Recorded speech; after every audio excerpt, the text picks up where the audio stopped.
You can see people feeding quail heads, which are actually quite easy and crunchy, but you can see real big ones like duck heads with the bill. Hi, I'm Dr. Francis, a world-renowned wildlife nutritionist. You may not have heard of me, but your vivacious pony sure has. So let's talk about how to keep your dog and cat's teeth clean today. Hey! Get it? Because they eat hay?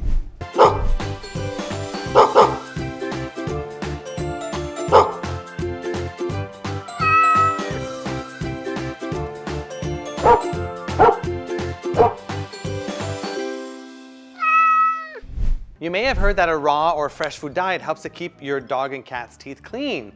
You may not know why. Well, the absence of carbohydrates is a big one, but what actively cleans their teeth is actually the inclusion of bones.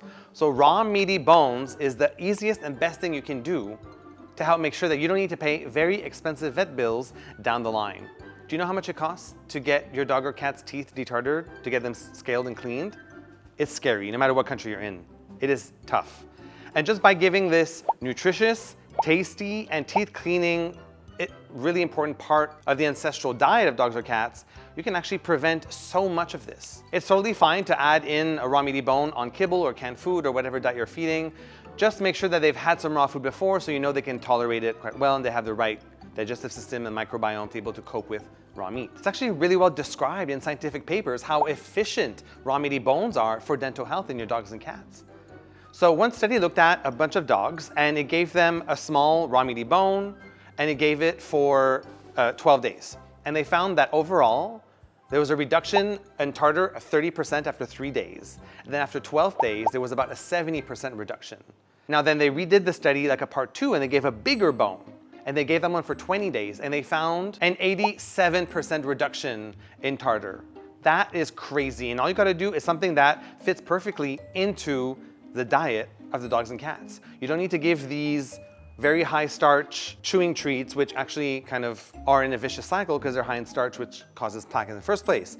Instead, you can just give this, which dogs and cats like, and it's been scientifically proven to be efficient and safe, just it's still a bone. So make sure that you're giving a spongy bone and make sure that you supervise while the dog is eating a bone at all times. A few bones you can try include necks, like chicken necks and duck necks and pork necks. Those are great, good for dogs and cats as well. They have little grooves in them where the vertebrae are, so it's really, really good for getting in there and chewing. You can also give some ribs.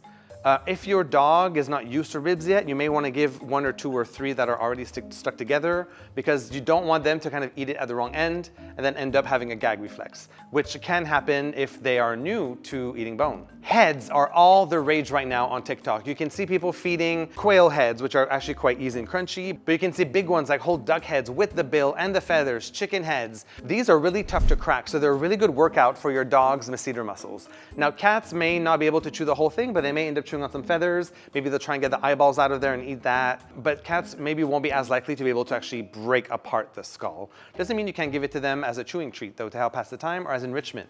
Because by the time your dog and cat tries to think, how can I eat this? How can I break this?